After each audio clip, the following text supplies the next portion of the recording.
Alone, terrified and desperate, Mihua thought he was about to die. Hearing how he and his friend decided to swim ashore last summer rather than wait 6 hours for the next low tide. We all enjoy our local waterways, whether it be fishing by the local canal, a walk by the river, or flying a kite on the beach. Some have learnt to use the conditions, but it's only through knowledge that we can do this successfully. Oh, to the open water. Canals are man-made, and the water within them are controlled by lock gates.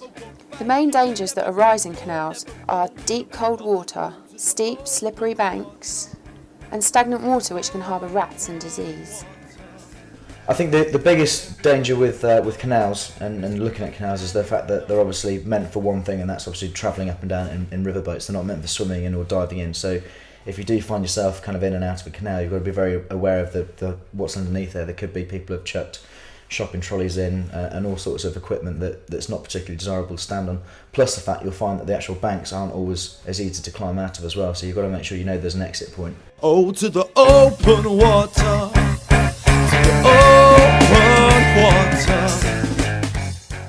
They're a natural source. They flow out towards the sea, and they can be very unpredictable. The water in rivers is created by rainfall, or closer to the coast is controlled by the tide. The tide is a moving thing that never stops. It just carries on all the time, and it's affected by the moon and how the moon orbits around the Earth. As the Earth spins, the moon rotates around the Earth.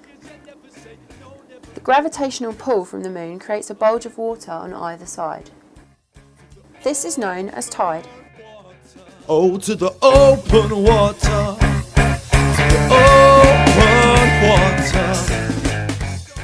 So, does the tide move in and out, or up and down?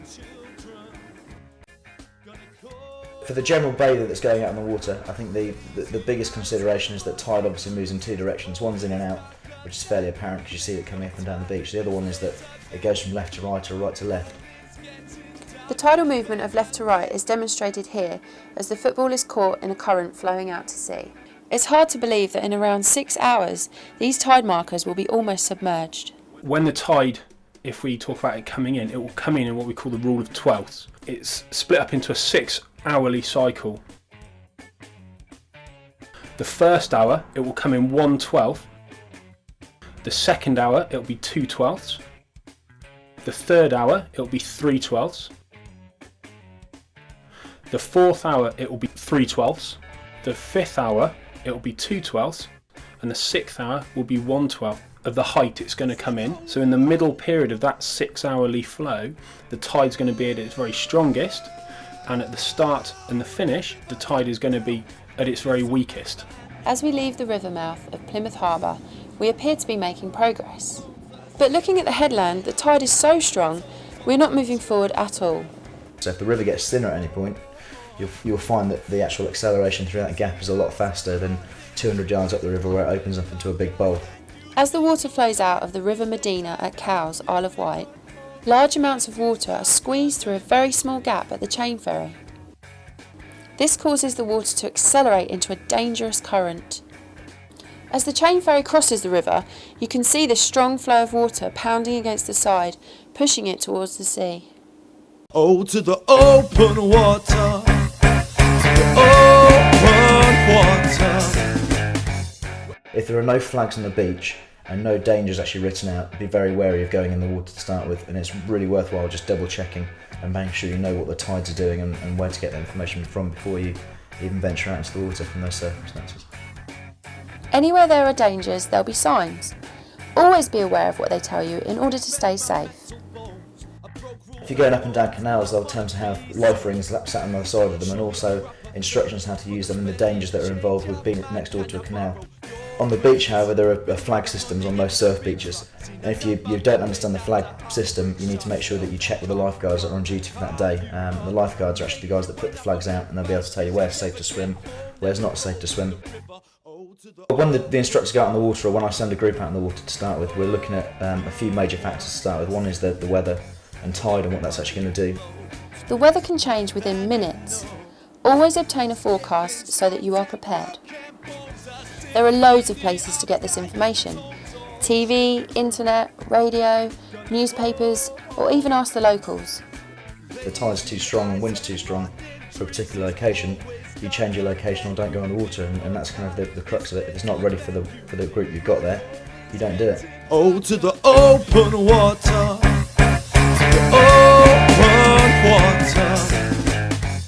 If you're going to spend any length of time out on the water, a morning or a whole day or a certain period of time, there's lots of different types of clothing out on the water. You can get from either, if you're going to go in the water, to wetsuits and dry suits, to all sorts of jackets and over trousers that you can wear to protect yourself against the elements, especially the wind and the water, the two things that are going to get you the coldest. I think what you've got to remember is certain times of the year have got different temperatures and different aspects kind of coming into how the water's heated up, and what you'll find is that it'll be the February, March sort of time that's actually the coldest water temperature, and it'll build all the way up until kind of October sort of time. So you might end up with 2 or 3 degrees in February, March. It's pretty cold, and that's kind of hypothermia and not being able to cope and swim in it within kind of 2 or 3 minutes, up to being able to survive in it up to kind of 20 to 25 minutes in the kind of peak of summer, late sort of autumn.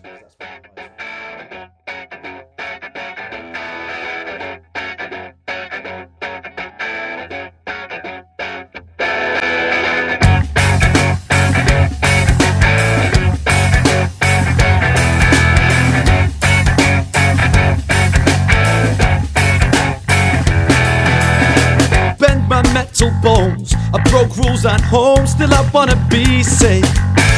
Show me a proper faith, brother, spare me a change of mind. Can I borrow your grace? Between the money and the big drop, seen enough of the fate that the heartbreak shots fell. Carve you up, we'll carve you up, we'll make you another one fight, cause you'll never get home, never roll with the river. Oh, to the open water.